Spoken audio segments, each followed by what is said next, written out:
Hello students. तो आज हम कवर करने वाले हैं मैक्रो इकोनॉमिक्स का 7th chapter aggregate demand and aggregate supply. तो शुरू करने से पहले हम ये देखेंगे कि एग्रीगेट डिमांड और एग्रीगेट सप्लाई का कॉन्सेप्ट क्या कहता है, इन दोनों कॉन्सेप्ट आपस में किस तरह से रिलेटेड हैं और दोनों में डिफरेंसेस क्या क्या है। ओके, तो सबसे पहले है एग्रीगेट डिमांड। तो एग्रीगेट डिमांड का मतलब क्या होता है कि एक साल के अंदर एक इकोनॉमी में जितने लोग हैं वो सब मिलकर सारे गुड्स एंड सर्विसेज में कितना खर्चा करने की प्लानिंग कर रहे हैं। ओके, तो ये है क्या, total expenditure that people plan to incur on the purchase of goods and services produced in an economy. तो एक साल में एक इकोनॉमी के अंदर जितने सारे गुड्स एंड सर्विसेज प्रोड्यूस हुए हैं उन सारे गुड्स एंड सर्विसेज पर सारे लोग मिलकर कितना खर्चा करने की सोच रहे हैं उसे हम कहते हैं एग्रीगेट डिमांड। तो कुल मिलाकर आप मान लीजिए कि एक इकोनॉमी में जितने गुड्स एंड सर्विसेज बने हैं, किसी एक पर्टिकुलर कम्युनिटी की बात नहीं चल रही है, सारे गुड्स और सारी सर्विसेज, उन सब पर सारे लोग, सारे कंज्यूमर्स जितना खर्चा करने की सोचेंगे वो आपका डिमांड हो जाएगा। It is with respond during the period of one accounting year, एक साल की बात चल रही है, और with respect to the income corresponding to their levels of income. अब इनकम का मतलब क्या होता है कि जब आपकी इनकम बढ़ती है तो आपकी डिमांड भी बढ़ती है, और जब इनकम कम होती है तो डिमांड भी कम हो जाती है। तो different different level of income पे आप डिफरेंट डिफरेंट कमोडिटीज या डिफरेंट डिफरेंट एक्सपेंडिचर करने की प्लानिंग कर रहे होते हो। तो with respect to your income कितना खर्चा आप करेंगे वो आपको बताता है एग्रीगेट डिमांड। अब इसमें 5 चीजें हाईलाइट करने वाली हैं। सबसे पहला है कि ये एक्सपेंडिचर है, ये कोई क्वांटिटीज नहीं है। इसका मतलब अगर हम मिल्क की बात करें तो आप ये नहीं बताएंगे कि आपने कितने लीटर मिल्क खरीदने की प्लानिंग कर रहे हो, आप ये बताओगे कि कितने रुपए का मिल्क आप खरीदने की प्लानिंग कर रहे थे। तो आप सारी मॉनेटरी टर्म्स से बात करेंगे। अगर हम वीट डिमांड कर रहे हैं तो हम ये नहीं बताएंगे कि कितने केजी वीट हमें डिमांड की है, हम ये बताएंगे कि कितने रुपए का वीट हमने परचेज करने की प्लानिंग की हुई है। तो it is with respect to the income and not the quantity. इसके बाद है कि ये प्लानिंग चल रही है, इसका मतलब ये एक्चुअल खर्चा नहीं है। This is expenditure that people are planning to do. तो वो करना चाहते हैं, एक्चुअल में कर नहीं रहे हैं। और इस प्लानिंग के कॉन्सेप्ट को हम कहते हैं एक्स आंटे अप्रोच। ये अलग से भी आपके बोर्ड एग्जाम में पूछा गया है कि एक्स आंटे डिमांड क्या होती है या एक्स आंटे सप्लाई क्या होती है। तो एक्स आंटे का मतलब क्या होता है, it is expenditure that people are planning to do. तो वो खर्चा जो हम एक्चुअल में कर रहे होते हैं वो एक्स पोस्ट होता है, पर हम यहाँ पर एक्चुअल खर्चे की बात नहीं करेंगे, हम एक्स आंटे मतलब प्लानिंग की बात करेंगे। फिर हम बात करेंगे it is with respect to all the goods and services. तो यहाँ पर हम किसी एक पर्टिकुलर कमोडिटी की बात नहीं कर रहे हैं। हम ये नहीं बात करेंगे हमने वीट कितना परचेज कर रहे हैं, मिल्क कितना परचेज कर रहे हैं, चेयर्स फर्नीचर्स, हम इसकी बात नहीं कर रहे हैं, हम सारे ही गुड्स एंड सर्विसेज की बात कर रहे हैं। ओके, और ये भी एक साल के अंदर, मतलब ये जो डिमांड है वो पिछले 10 सालों की नहीं है, पिछले एक महीने की नहीं है, या आने वाले 6 महीने की नहीं है, ये एक साल की प्लानिंग है। और ये है with respect to the income. तो आपका जो एग्रीगेट डिमांड होता है ये दो चीजों से इसको इम्पैक्ट पड़ता है। एक तो है आपका इनकम, जिसे हम रिप्रेजेंट करते हैं वाई लेटर से, और दूसरी है हमारी प्राइस।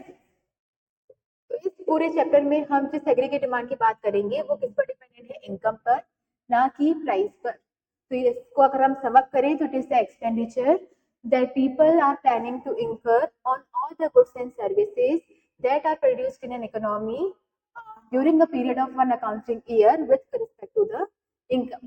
Okay, वहीं पर एग्रीगेट सप्लाई क्या होता है, तो यहाँ पर क्या था, एक्सपेंडिचर हो रहा था एग्रीगेट डिमांड में, पर सप्लाई पे खर्चा नहीं होता है ना। तो जब आप कुछ खरीद रहे होते हो तो उस पर खर्चा करना होता है, तो जब आप कुछ बेच रहे होते हो तो इस पर इनकम मिलती है, इस पर आपका खर्चा नहीं होता। तो यहाँ पर total flow of goods and services, सारे गुड्स एंड सर्विसेज जो इकोनॉमी में बने हैं वो सारे प्रोड्यूसर्स मिलकर कितना सप्लाई करने की सोच रहे हैं या कितना बेचने की सोच रहे हैं, उस कॉन्सेप्ट को हम कहते हैं एग्रीगेट सप्लाई। ओके, तो it is the total flow of goods and services, सारे गुड्स एंड सर्विसेज, किसी एक पर्टिकुलर कमोडिटी की बात नहीं होगी, as planned by the producers. अब यहाँ पर बेचेगा कौन, प्रोड्यूसर। खरीदने वाला कंज्यूमर था, पर बेचेगा कौन, producer. During an accounting year, तो एक साल के अंदर की हम बात कर रहे हैं कि एक साल में सारे प्रोड्यूसर्स मिलकर कितने गुड्स एंड सर्विसेज सप्लाई करने की सोच रहे हैं। ठीक है, अब यहाँ पर हम ये नहीं कहेंगे कि विथ रिस्पेक्ट टू या corresponding to the different level of income. क्यों? क्योंकि एग्रीगेट सप्लाई इनकम पे डिपेंड नहीं होता, बल्कि एग्रीगेट सप्लाई ही खुद इनकम होता है। ओके, तो एग्रीगेट सप्लाई और इनकम ये दोनों क्या है? आइडेंटिकल कॉन्सेप्ट है। एग्रीगेट सप्लाई और इनकम दो चीजें अलग अलग नहीं है, ये एक ही है। ऐसा क्यों? क्योंकि एग्रीगेट सप्लाई में हम ये देख रहे हैं कि सारे प्रोड्यूसर्स मिलकर कितने गुड्स एंड सर्विसेज सप्लाई कर रहे हैं। तो सब प्रोड्यूसर्स मिलकर जो गुड्स एंड सर्विसेज सप्लाई करेंगे वो क्या दिखा रहे हैं? उनका वैल्यू एडिशन या फिर उनका प्रोडक्शन। तो आप चाहे वैल्यू एडिशन कहें, आप चाहे प्रोडक्शन कहें, दोनों ही क्या है? आपकी नेशनल इनकम के कॉन्सेप्ट है। तो जितना हमने वैल्यू एडिशन किया वही अपनी हमारी नेशनल इनकम है, और जितना हमने बनाया है, जितना प्रोडक्शन किया है, उसको बेचकर इनकम भी तो उतनी जनरेट होगी। तो अगर मैं ये बोल रही हूँ कि मैंने 10,000 रुपए की गुड्स प्रोड्यूस किए हैं, तो उसे बेचकर इनकम भी कितनी मिलेगी? 10,000। अगर मैंने 20,000 रुपए की सर्विसेज दी हैं, तो मतलब उसे देकर मुझे इनकम कितनी जनरेट हुई? 20,000। तो जितना हम सप्लाई करते हैं उतनी ही हमारे पास इनकम जनरेट होती है। तो एग्रीगेट सप्लाई और इनकम दो अलग अलग कॉन्सेप्ट नहीं है, ये सेम कॉन्सेप्ट है। Aggregate supply will be equal to income. ठीक है, और ये क्यों है? क्योंकि वैल्यू एडिशन इनकम जनरेशन के इक्वल होता है। ये आपने पहले के चैप्टर से पढ़ा होगा, ट्रिनिटी करके या फिर ट्रिपल आइडेंटिटी करके, है ना, जिसमें हमने देखा था कि income generation is equal to production is equal to expenditure.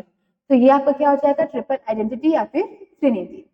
चलिए, इसी के साथ हम यहीं पे देख लेते हैं कि इनके कर्व्स कैसे बनेंगे। तो जब हम सप्लाई की बात करेंगे तो सप्लाई क्या है? इनकम वाई है।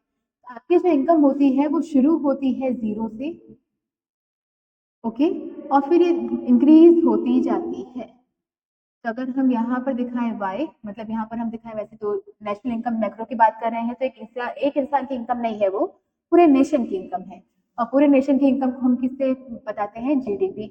तो यहाँ आपकी जीडीपी या फिर आप इनकम भी लिखेंगे तो गलत नहीं होगा, बट वो नेशनल इनकम है, तो जीडीपी। और यहाँ पर आप क्या रिप्रेजेंट करेंगे? Aggregate supply.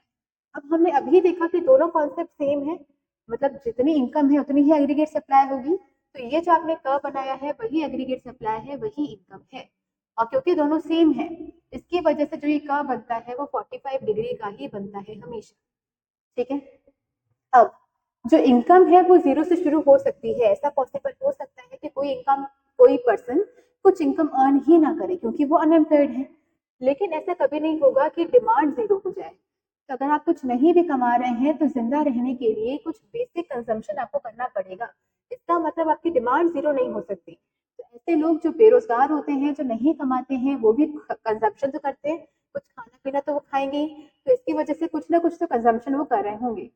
तो डिमांड कभी 0 से शुरू नहीं होती, वो शुरू होती है थोड़ा से ऊपर से। ठीक है, तो अब यहाँ पे अब एग्रीगेट सप्लाई तो हो गया, एग्रीगेट डिमांड रिप्रेजेंट कर रहे हैं। तो ये शुरू ही ऊपर से होगी, लेकिन फिर वो जैसे इनकम बढ़ेगी वैसे वैसे डिमांड भी बढ़ती है ना। अगर आप ज्यादा कमा रहे हो तो खर्चा ज्यादा करोगे, कम कमा रहे हो तो खर्चा कम करोगे। लेकिन जितनी तेजी से इनकम बढ़ती है उतनी तेजी से डिमांड नहीं बढ़ती है, तो डिमांड उससे धीरे धीरे बढ़ेगी, है ना। तो अगर हमारी इनकम बढ़ रही है तो वो अपनी डिमांड को बढ़ा देते हैं। तो इसका मतलब ये नहीं है कि अगर हमने इनकम एक महीने में 1 लाख रुपए अर्न किया तो 1 लाख रुपए पूरा ही खर्च कर देंगे, ऐसा नहीं है। तो डिमांड करेंगे तो, पर आपकी इनकम के रिस्पेक्ट पे थोड़ा सा कम करेंगे। तो एक पॉइंट तक तो क्या रहेगा?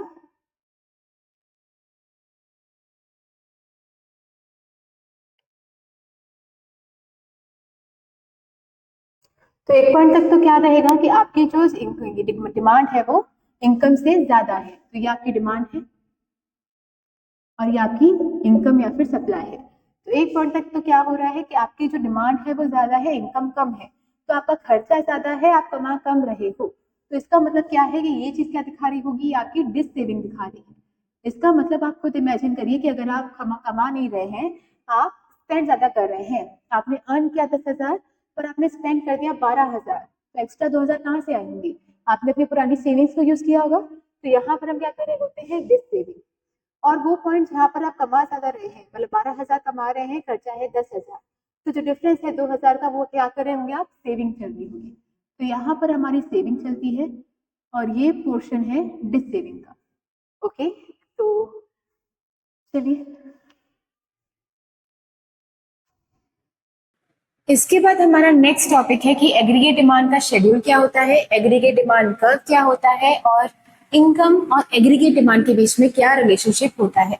ओके, तो जब भी आपको इकोनॉमिक्स में शेड्यूल वर्ड मिल जाएगा तो शेड्यूल वर्ड से आपको समझ जाना है कि ये एक टेबुलर रिप्रेजेंटेशन है। तो एग्रीगेट डिमांड का शेड्यूल क्या होगा, तो शेड्यूल होता है अ tabular representation of relationship between two things.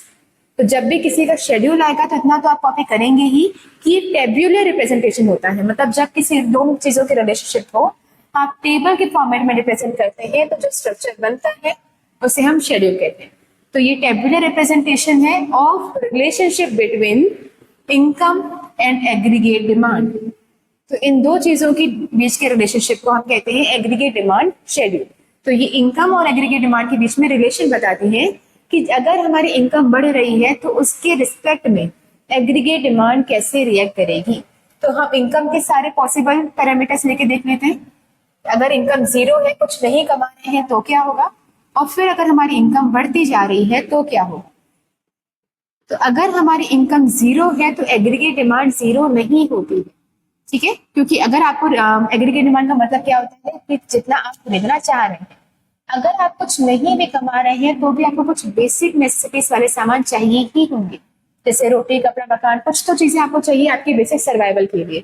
तो इसका मतलब ये कि अगर आप कुछ नहीं भी कमा रहे हैं तो आप कुछ ना कुछ डिमांड तो कर रहे होंगे, क्योंकि अगर आप कुछ डिमांड नहीं कर रहे इसका मतलब आप ना कुछ खा रहे हैं ना कुछ पी रहे हैं, और अगर आप कुछ नहीं कर रहे तो फिर आप सर्वाइव नहीं कर सकते। तो बेसिक सर्वाइवल के लिए आपको कुछ ना कुछ डिमांड करना जरूरी होगा। तो जीरो लेवल ऑफ इनकम पे मान लो मैंने 60 यूनिट्स डिमांड की या 60 रुपीज की डिमांड की।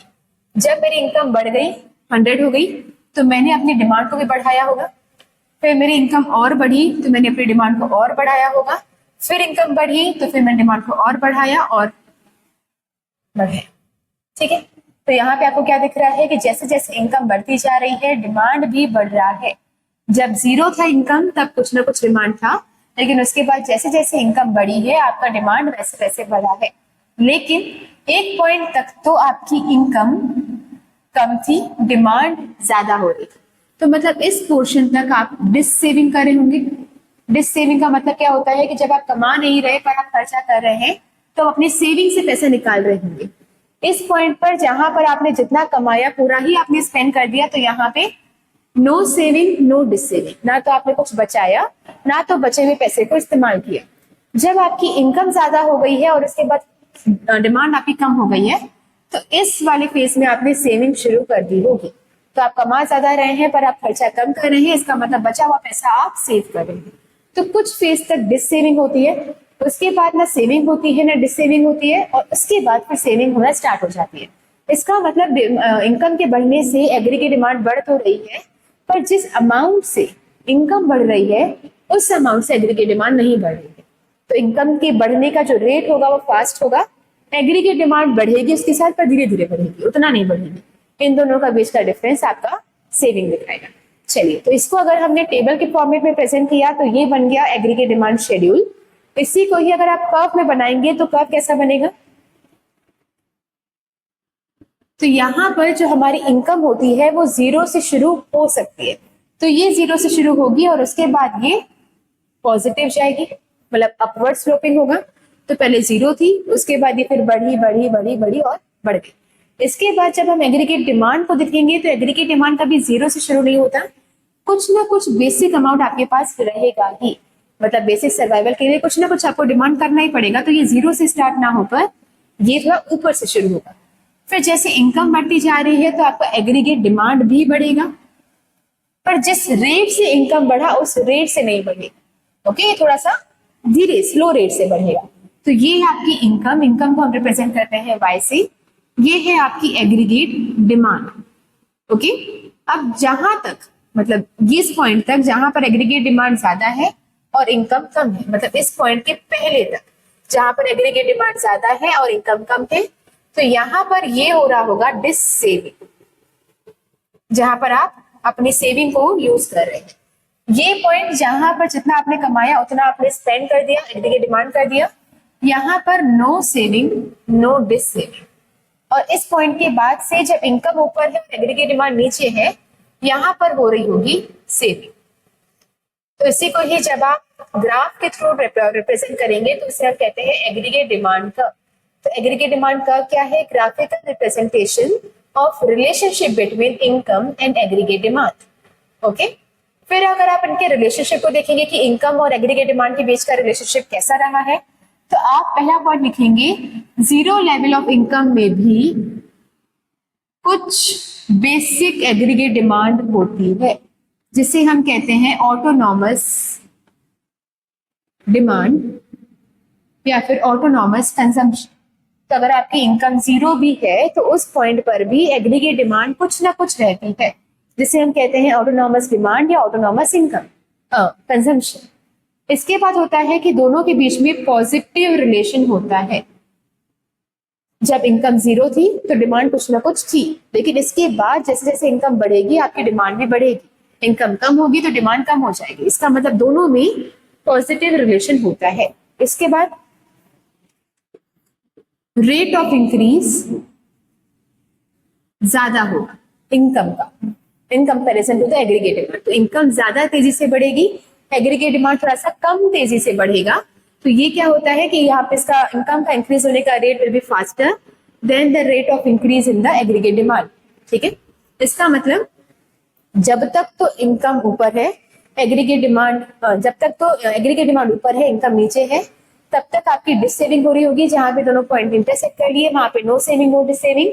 और इस पॉइंट के बाद जब इनकम बढ़ जाएगी और एग्रीगेट डिमांड नीचे रह जाएगी तब सेविंग शुरू हो जाएगी। ओके, तो आप बताएंगे कि पहले तो जब aggregate demand is more than income तो वहां पर आप क्या बताएंगे कि यहाँ पे डिस सेविंग हो रही है। जहां पर aggregate demand is equal to income, no saving no dissaving. और जब आपकी इनकम बढ़ जाएगी एग्रीगेट डिमांड कम रह जाएगा तो वहां पर आपने सेविंग शुरू कर दी। ओके, तो आई होप आप समझ रहे हैं कि एग्रीगेट डिमांड का शेड्यूल क्या कहता है, एग्रीगेट डिमांड का कर्व क्या कहता है और दोनों के बीच में क्या रिलेशनशिप है। नेक्स्ट हमारा टॉपिक है एग्रीगेट डिमांड के कितने कंपोनेंट्स होते हैं। तो एग्रीगेट डिमांड के कंपोनेंट्स जानने के लिए सबसे पहले आप इकोनॉमी को दो पार्ट्स में डिवाइड करते हैं। एक होती है आपकी ओपन इकोनॉमी, या पहले हम देख लेते हैं क्लोज्ड इकोनॉमी, और दूसरी आपकी होती है ओपन इकोनॉमी।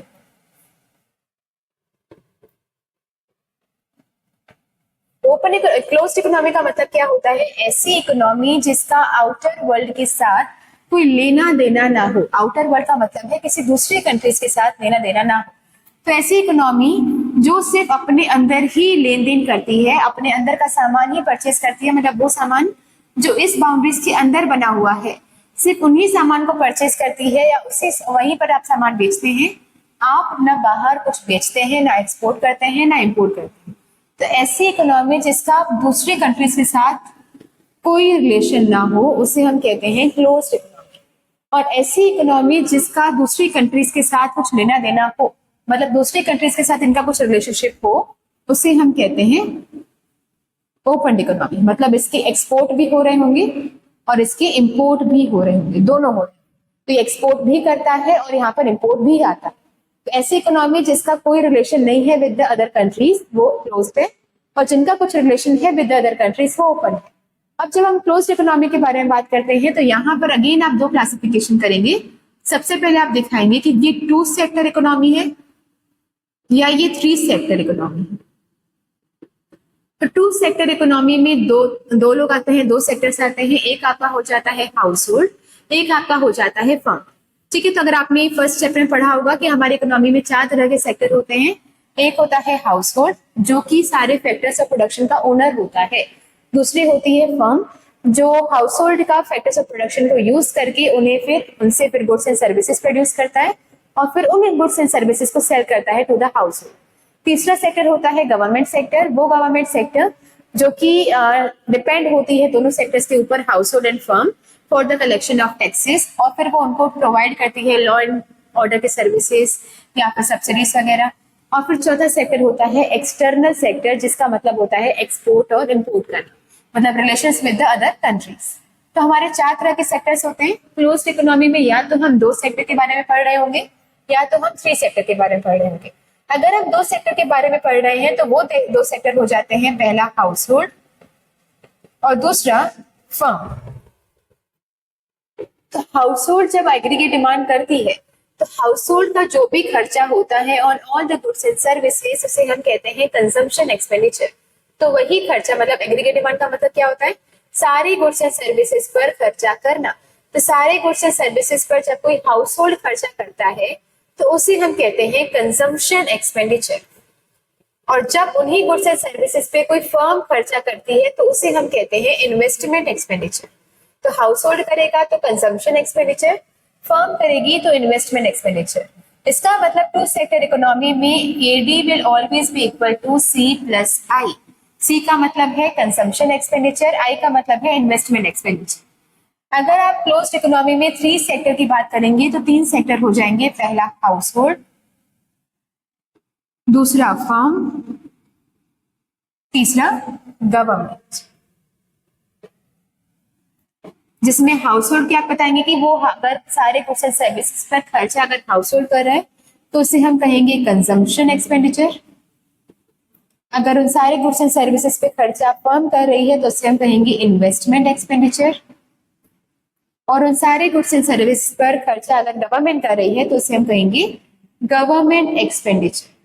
तो इसका मतलब 3 सेक्टर इकोनॉमी में एडी अगर हमें निकालना हो तो AD will be equal to C plus I plus G, consumption expenditure plus investment expenditure plus government expenditure. Okay, अगर आप ओपन इकोनॉमी की बात कर रहे हैं तो इसमें चारों सेक्टर्स आ जाते हैं। चारों सेक्टर से मतलब है हाउस होल्ड भी होगा, फर्म भी होगा, गवर्नमेंट भी होगा और चौथा सेक्टर एक्सटर्नल सेक्टर भी होगा। तो अगर आप हाउस होल्ड सेक्टर की बात कर रहे हैं तो हाउस होल्ड सेक्टर जो खर्चा करती है उसे हम कहते हैं कंजम्पशन एक्सपेंडिचर। फर्म जो एक्सपेंडिचर करती है उसे हम कहते हैं इन्वेस्टमेंट एक्सपेंडिचर। गवर्नमेंट जो खर्चा करेगी उसे हम कहेंगे गवर्नमेंट एक्सपेंडिचर। और एक्सटर्नल सेक्टर जो खर्चा करेगा उसे हम कहेंगे एक्सपोर्ट माइनस इंपोर्ट, मतलब नेट एक्सपोर्ट्स। ओके, तो एक्सटर्नल सेक्टर में डिमांड का मतलब क्या होता है, एक्सटर्नल सेक्टर ये देखती है कि कितना आपने सामान बाहर भेजा है माइनस कितना आपने सामान मंगवाया। ठीक है, अब आपके माइंड में एक डाउट आना चाहिए कि एक्सपोर्ट मतलब जो डिमांड कर रहे हैं, एक्सपोर्ट मतलब जो आप सामान बाहर बेच रहे हैं, तो वो डिमांड तो दूसरी कंट्रीज कर रही है ना। तो अगर मैंने अपने यहाँ पर बना हुआ कोई सामान दूसरों को भेजा है, या मान लो मैंने अपना बनाया हुआ सामान, अपनी कंट्री में बनाया हुआ सामान मैंने चाइना में बेचा, तो उस पर डिमांड किया किसने, चाइना वाले लोगों ने। तो हम वो यहाँ पे प्लस कर रहे हैं। और इम्पोर्ट मतलब चाइना से हम जो सामान खरीद रहे हैं वो डिमांड कर कौन रहा है, हम कर रहे हैं, तभी हम खरीद रहे हैं, लेकिन वो तो माइनस हो रहा है। इसका मतलब फॉरेनर्स जो डिमांड कर रहे हैं वो प्लस हो रहा है और हम जो डिमांड कर रहे हैं वो माइनस हो रहा है। इसके पीछे का रीजन ये है कि हम ये डिमांड करते हैं, हम ये देखते हैं कि ये नहीं देखते कि डिमांड कर कौन रहा है, हम ये देखते हैं कि डिमांड कौन से वाले गुड्स पे किया जा रहा है। तो अगर चाइना के लोग हमारे कोई गुड्स की डिमांड कर रहे हैं तो भले वो डिमांड कर चाइना वाले लोग रहे हैं, पर वो डिमांड है किस पर, हमारे बनाए गए गुड्स एंड सर्विसेज। तो हम ये देखते हैं कि कौन से वाले गुड्स एंड सर्विसेज की डिमांड की जा रही है, क्या वो गुड्स एंड सर्विसेज हमारे यहाँ बने हैं। अगर हमारे यहाँ बने हैं तो उन पर की गई डिमांड प्लस होती है, और अगर वो गुड्स एंड सर्विसेज बाहर कहीं बने हैं तो उन पर की गई डिमांड माइनस हो जाती है। तो अगर चाइना वाले लोग डिमांड कर रहे हैं तो वो उन गुड्स पे कर रहे हैं जो हमने बनाए हैं, तो हमारी गुड्स एंड सर्विसेज पर की गई डिमांड प्लस होगी, और वो डिमांड जो हम कर रहे हैं वो उनके बनाए हुए गुड्स पर कर रहे हैं, तो उन पर बनाए गए गुड्स पर की गई डिमांड माइनस हो जाएगी। तो एक्सपोर्ट प्लस होता है, इंपोर्ट माइनस होता है। तो यहाँ पर अगर हमें एडी निकालना हो तो हम देखेंगे consumption plus investment plus government plus X minus M, या फिर इसकी जगह आप डायरेक्टली लिख सकते हो नेट एक्सपोर्ट। ओके, तो कंपोनेंट्स ऑफ एग्रीगेट डिमांड में आप ये पढ़ेंगे क्लोज्ड इकोनॉमी में और ओपन इकोनॉमी में। क्लोज्ड इकोनॉमी में फिर आप दो डिवीजन करेंगे, 2 सेक्टर 3 सेक्टर। 2 सेक्टर में एडी निकलता है सी प्लस आई करके, 3 सेक्टर में निकलता है सी प्लस आई प्लस जी। फिर ओपन इकोनॉमी में 4 सेक्टर होते हैं, यहाँ पर एडी कैसे निकलेगा, C plus I plus G plus X minus M. Okay, तो इस पूरे चैप्टर में जब भी हम एग्रीगेट डिमांड पढ़ेंगे तो हम एज्यूम कर लेंगे कि हमारे इकोनॉमी क्लोज्ड इकोनॉमी है, दैट टू 2 सेक्टर इकोनॉमी है। ये मेयर हमारा अजम्पशन है सिर्फ 12th क्लास के लिए। अगर आप आगे फ्यूचर में कभी इकोनॉमिक्स को डिटेल से पढ़ेंगे तो आप ये सारी चीजें पढ़ेंगे, पर अभी 12th क्लास तक के लिए हम एज्यूम करके चल रहे हैं कि हमारी इकोनॉमी क्लोज्ड इकोनॉमी है और दैट टू सेक्टर इकोनॉमी है। मतलब यहाँ पर एडी का मतलब क्या होगा, सी प्लस आई। इसका मतलब हमारे लिए जो मेन फॉर्मूला इंपॉर्टेंट होगा वो होगा aggregate demand equals to C plus I. ना तो इसमें जी आएगा ना तो इसमें एक्सपोर्ट इंपोर्ट आएंगे। ओके ओके, सिमिलर हमारे पास नेक्स्ट कॉन्सेप्ट है एग्रीगेट सप्लाई का। तो जैसे हमने एग्रीगेट डिमांड में देखा था कि टोटल एक्सपेंडिचर जो सारे कंज्यूमर मिलकर करना चाहते हैं सारे गुड्स एंड सर्विसेज पर एक साल के अंदर with respect to the income, तो वैसे ही थोड़ा बहुत मिलता जुलता कॉन्सेप्ट हमारा एग्रीगेट सप्लाई का ही। बस यहाँ पर क्या हो जाएगा, अब एग्रीगेट सप्लाई का मतलब क्या होता है, सारे प्रोड्यूसर्स मिलकर वो सारी क्वांटिटीज जो मार्केट में फ्लो करना चाहते हैं, मतलब सारे गुड्स एंड सर्विसेज जो मार्केट में सेल करना चाहते हैं एक साल के अंदर, वो हो जाता है आपका एग्रीगेट सप्लाई। तो एग्रीगेट डिमांड मतलब जो आप खरीदना चाहते हैं, एग्रीगेट सप्लाई मतलब जो आप बेचना चाहते हैं। तो यहाँ पर इसकी डेफिनेशन क्या हो जाएगी, total flow of all the goods and services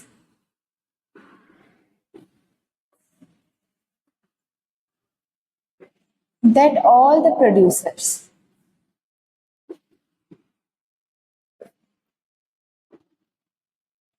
are planning to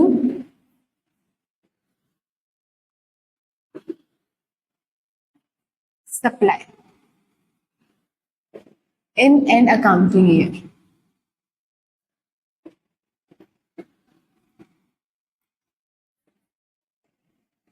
with respect to income. तो यहाँ पर क्या है कि सारे गुड्स एंड सर्विसेज जो सारे प्रोड्यूसर्स मिलकर एक साल के अंदर बेचना चाहते हैं एक with respect to income is known as aggregate supply. But यहाँ पे एक कैच है कि हम जब बात करते हैं flow of goods and services, तो flow of goods and services का मतलब क्या होता है, प्रोडक्शन, कि आपने कितने गुड्स एंड सर्विसेज को प्रोड्यूस किया है एक साल के अंदर। तो अब जब प्रोडक्शन की बात करते हैं, हम इससे पहले नेशनल इनकम में देखकर आ रहे हैं, जब आप प्रोडक्शन की बात करते हैं तो प्रोडक्शन का मतलब होता है वैल्यू एडिशन। तो प्रोडक्शन का मतलब क्या है कि आपने कितना वैल्यू एडिशन किया है। आउटपुट की बात करते हैं या तो उसमें वैल्यू एडिशन की बात करते हैं। तो हम जब प्रोडक्शन मेथड से निकालेंगे तो हम बात किसी करेंगे वैल्यू एडिशन की, और जो आपने वैल्यू एडिशन किया है वही तो आपकी इनकम जनरेशन है। इसका मतलब जब हमने ट्रिपल आइडेंटिटी देखी थी तो हमने देखा था कि value addition is equal to income generation is equal to expenditure. तो कुल मिला के हम जो प्रोडक्शन कर रहे हैं, मतलब जो वैल्यू एडिशन कर रहे हैं, वही तो हमारी इनकम जनरेशन हो रही है। इसका मतलब हम यहाँ पे बात कर रहे हैं flow of goods and services with respect to income. तो ये वैल्यू एडिशन और ये इनकम तो अलग अलग कॉन्सेप्ट नहीं है, ये एक ही कॉन्सेप्ट है। तो हम यहाँ पर लिख सकते हैं where value addition and income can be considered as identical to each other। इसका मतलब आपने जो वैल्यू एडिशन किया, आपने जो बनाया, उसे अगर आप बेचेंगे तो आपको इनकम जनरेशन भी उतनी होगी।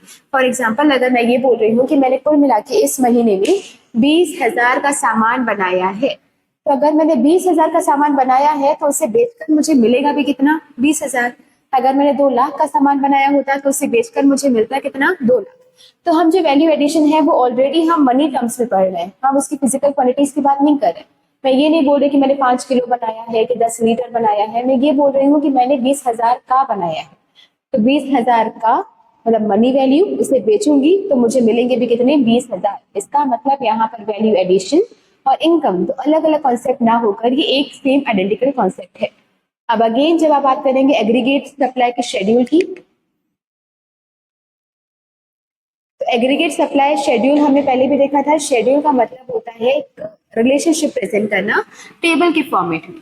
तो एग्रीगेट सप्लाई का शेड्यूल होता है tabular representation of relationship between income and aggregate supply. तो हम यहाँ पे बात कर रहे होते हैं इनकम और एग्रीगेट सप्लाई के बीच में कैसा रिलेशन है। जब इस रिलेशन को हम एक टेबुलर स्ट्रक्चर देते हैं तो वो बनता है एग्रीगेट सप्लाई का शेड्यूल। बट अभी हमने देखा कि इनकम और एग्रीगेट सप्लाई तो अलग अलग चीजें है ही नहीं, दोनों आइडेंटिकल कॉन्सेप्ट है। इसका मतलब अगर मैं इनकम ले रही हूँ 0, 100, 200, 3 and 4, तो इसके रिस्पेक्ट में आपकी एग्रीगेट सप्लाई भी इतनी ही हुई होगी। तो जब इनकम 0 है तो एग्रीगेट सप्लाई भी 0, इनकम 100 तो यहाँ पर भी 100, 200, 300 और 400। तो ये होता है आपका एग्रीगेट सप्लाई का शेड्यूल। बस इसका मतलब क्या होता है, tabular representation of relationship between income and aggregate supply. और क्योंकि दोनों आइडेंटिकल कॉन्सेप्ट हैं, तो जितनी हमारी इनकम होगी उतनी हमारी एग्रीगेट सप्लाई भी होगी। ओके, अब बात करेंगे एग्रीगेट सप्लाई के कर्व की। तो एग्रीगेट सप्लाई का कर्व कैसा बनता है, ये क्योंकि इनकम और एग्रीगेट सप्लाई दोनों अलग अलग चीजें नहीं है, तो इनका जो कर्व बनेगा वो सिंगल लाइन बनेगी, तो अलग अलग लाइन्स नहीं बनेगी। तो ये 0 से शुरू हो रहे हैं और फिर ये ऐसा जा रहा है, मतलब ये स्ट्रेट लाइन में ऊपर जा रहा है। अब इसका जो एंगल बनता है वो 45 डिग्री का बनता है। अब ये 45 डिग्री का बना नहीं होगा, बट अब आप जब बनाएंगे तो आप ध्यान रखेंगे कि इसकी मिड से है, तो ये लगभग 45 डिग्री का एंगल यहाँ पर आपको बनाना होता है। यही आपका एग्रीगेट सप्लाई है और यही आपकी इनकम भी है। ओके, तो अब ये 45 डिग्री ही ऊपर क्यों जाता है, क्या इसका कैच है, दोनों के बीच में कैसा रिलेशनशिप है, ये हम इसकी बात करते हैं। चलिए, तो अब हम रिलेशन देखते हैं कि इनकम और एग्रीगेट सप्लाई में ये जो इक्वल रिलेशन है, मतलब इनकम एग्रीगेट सप्लाई के इक्वल है, ये इक्वल क्यों है। ठीक है, तो सबसे पहले भी देखते हैं कि इनके इक्वल होने का रीजन ये है कि प्रोड्यूसर्स जो प्लान कर रहे होते हैं प्रोड्यूस करने का, वो एग्जैक्टली इक्वल होता है what they are planning to sell. इसका मतलब वो जितना अमाउंट का सामान बनाना चाहते हैं उतने ही अमाउंट का सामान वो बेचना भी चाहते हैं। तो जब तक ये बात ट्रू हो रही है तब तक भी हमारी इनकम और एग्रीगेट सप्लाई इक्वल हो सकती है। जब ये बात ट्रू नहीं होगी, मतलब वो बनाना कुछ और आइटम चाहते हैं, मतलब बनाना शायद 20,000 का चाहते हैं और बेचना सिर्फ 10,000 का चाहते हैं, तो उस कंडीशन में ये इनकम और एग्रीगेट सप्लाई इक्वल नहीं हो सकता। फॉर एग्जाम्पल, अगर मैंने सोचा कि मैं आज के दिन पे 2,000 का सामान बनाऊंगी और आज ही के दिन पे 2,000 का सामान बेचना भी चाहती हूँ, मतलब 2,000 का सामान बनाना भी चाहती हूँ और मैं ये भी चाहती हूँ कि आज ही के आज ये 2,000 का सामान बिक जाए, तो उस कंडीशन में मेरी एग्रीगेट सप्लाई मतलब मेरा प्रोडक्शन भी कितना हो जाएगा 2,000, और उसे बेचकर मेरी इनकम जनरेशन भी कितनी हो रही है 2,000। पर ये मैं पहले क्लियर कर चुकी हूँ, ये मेरी एक्चुअल इनकम नहीं है या ये मेरा एक्चुअल प्रोडक्शन नहीं है, ये सिर्फ उतना है जो मैं सोच रही हूँ, जो मैं प्लान कर रही हूँ बनाने का। तो 2,000 का सामान मैं बनाना चाहती हूँ और उसे बेचकर 2,000 रुपए ही कमाना चाहती हूँ, तो दोनों इक्वल है। लेकिन अगर ऐसी कंडीशन हो जाए कि मैं सोच रही हूँ कि इस दिन आज के दिन मैं सिर्फ 2,000 का सामान बनाऊंगी, लेकिन 2,000 का सामान बेचना नहीं चाहती, इसमें से मैं चाहती हूँ कि सिर्फ 1,500 का सामान बिके और 500 का सामान मैं कल के लिए अपने पास जमा करके रखूं, तो इस कंडीशन में एग्रीगेट सप्लाई एग्रीगेट इनकम के इक्वल नहीं हो सकती है। तो ये दोनों से तभी इक्वल हो सकते हैं जब इंसान जितना बनाने का सोच रहा है उतना ही बेचने का भी सोच रहा है। तो अगर आपने बनाया 2,000 का है तो आपको बेचना भी 2,000 का पड़ेगा, ताकि आपका बनाया हुआ और आपकी इनकम सेम हो जाए।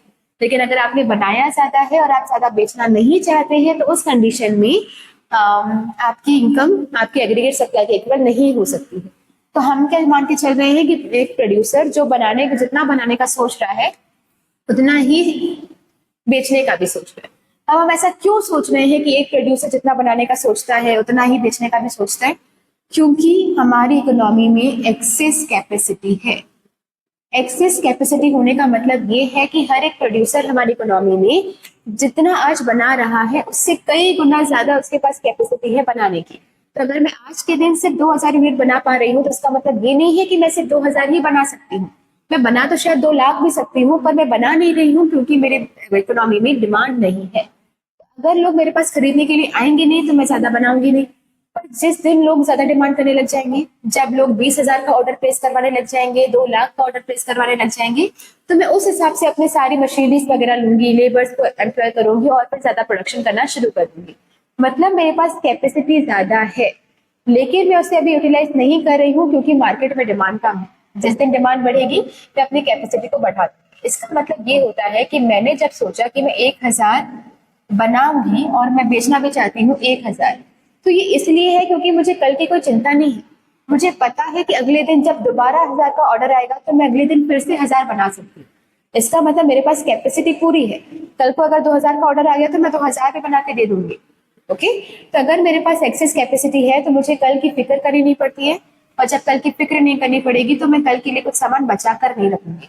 तो आज जितना बनाया मैं वो पूरा का पूरा अगर बिक रहा है तो मैं उसे बेचना चाहती हूँ। कल अगर ऑर्डर फिर से आएगा 2000 का तो मैं 2000 बनाऊंगी और फिर मैं यही चाहूंगी कि जितना मैंने 2000 का बनाया वो पूरा बिक जाए, क्योंकि अगेन मुझे परसों की चिंता नहीं है। ओके, तो यहाँ पर मेरे पास एक्सेस कैपेसिटी है। एक्सेस कैपेसिटी होने का मतलब ये है कि जितना मैं आज बना रही हूँ एक्चुअल आउटपुट है उससे कई ज्यादा मेरा पोटेंशियल टू प्रोड्यूस है। मतलब मैं बना ज्यादा सकती हूँ पर मैं बना नहीं रही हूँ, and the reason is lack of demand, क्योंकि मार्केट में डिमांड नहीं है। तो जब मार्केट में डिमांड इंक्रीज होगी तो मैं उस हिसाब से अपनी सप्लाई को भी इंक्रीज करूंगी। तो मार्केट 1000 मांग रही है तो आज मैं 1000 बना दूंगी, कल मार्केट अगर 10,000 बना रही है तो मैं 10,000 बना सकती हूँ। ओके, तीसरा इसका रिलेशनशिप है कि हम ऐसा भी क्यों माने कि एक्सेस कैपेसिटी है।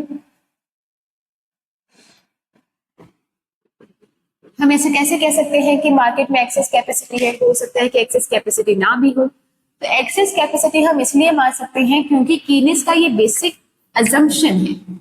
अभी कीनेस कौन है? कीनेस एक इकोनॉमिस्ट है जिन्होंने अपनी स्टडी की थी 1930s के डिप्रेशन के टाइम पर।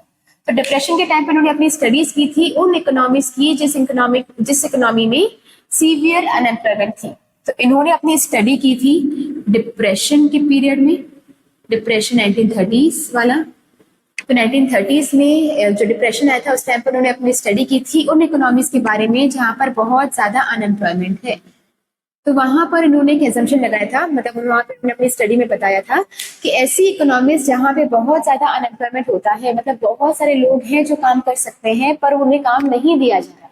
तो वो इसलिए नहीं दिया जा रहा क्योंकि मार्केट में डिमांड नहीं है। इसका मतलब मार्केट में लोगों के पास पोटेंशियल है, हमारे पास कई सारे ऐसे लोग हैं जो काम कर सकते हैं पर हम उनसे करवा नहीं रहे क्योंकि मार्केट में डिमांड नहीं है। तो जिस दिन मार्केट में डिमांड आने लग जाएगी, लोग ज्यादा सामान बनाने के लिए बोलेंगे, ज्यादा चीजों को खरीदने की कोशिश करेंगे, तब ज्यादा सारी की कंपनीज अपनी और सारी ब्रांचेस बनाएंगी, ज्यादा मशीनरीज लगाएंगी, ज्यादा लेबर्स को हायर करेंगी। मतलब अभी तक जो हमारे पास पोटेंशियल है जो कि अभी तक हम यूज नहीं कर रहे हैं, जैसे ही मार्केट में डिमांड बढ़ेगी इस पोटेंशियल को हम यूज करने लग जाएंगे। इसका मतलब हमारे पास कैपेसिटी है, पोटेंशियल है कि हम बना सकते हैं, पर इन लोगों को हायर करके हम वो नहीं बना रहे हैं क्योंकि मार्केट में डिमांड नहीं है। तो जिस दिन मार्केट में डिमांड बढ़ेगी उस दिन हम अपने सप्लाई को बढ़ा देंगे। तो ये बेसिक हमारे कुछ असम्पशन है कि planning to produce planning to sell के इक्वल होती है, तब तक ही इनकम और एग्रीगेट सप्लाई इक्वल हो सकती है। अगर हम बना ज्यादा रहे हैं बेचना कम चाहते हैं तो इन दोनों के बीच में मिसमैच होगा। एक्सिस, और हम ये सब क्यों बोल रहे हैं कि हम जितना बनाना चाहते हैं उतना ही बेचना भी चाहते हैं, क्योंकि हमारे पास एक्सेस कैपेसिटी है। हमें कल के लिए बचाने की जरूरत नहीं है क्योंकि हम जब डिमांड होगी तो उसी वक्त हम उसे बनाकर बेच सकते हैं। हम ऐसा भी क्यों मान रहे हैं कि एक्सेस कैपेसिटी है, क्योंकि कीनेस का ये बेसिक अजम्पशन है। उन्होंने एक स्टडी की थी डिप्रेशन पीरियड में 1930s में, और उन्होंने इकोनॉमीज की थी जहाँ पर बहुत सारा अनएम्प्लॉयमेंट है। तो उन्होंने ये देखा था कि लोगों को हायर करके ज्यादा सामान बनाया जा सकता है, पर हम ये नहीं कर रहे क्योंकि खरीदने वाला कोई नहीं। तो जब खरीदने वाले आ जाएंगे तो ये लोग जो अनएम्प्लॉयड हैं हम उनको एम्प्लॉयमेंट दे देंगे, फिर इनसे काम करवाएंगे, इनसे सामान बनवाएंगे और वो सामान मार्केट में रिलीज कर देंगे। ओके, तो जब तक हम स्टडी कर रहे हैं ऐसी इकोनॉमीज की जिसके बारे में कीनेस ने बोला था, मतलब हर कोई इकोनॉमी जिसमें अनएम्प्लॉयमेंट है वहां पर एग्रीगेट सप्लाई इनकम के इक्वल होगी ही होगी।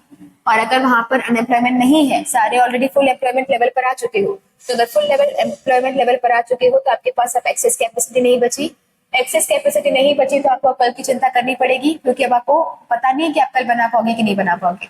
तो उसके लिए आपको एक्सेस कैपेसिटी नहीं होगी तो आपको उतना सामान नहीं बेचोगे जितना आपने बनाया, और अगर ये नहीं बेचोगे तो ये मॉडल खत्म हो जाएगा। ओके, तो ये सारा जो ग्राफ हमने पढ़ा ये उन इकोनॉमीज के लिए है जहां पर बहुत सारा अनएम्प्लॉयमेंट है।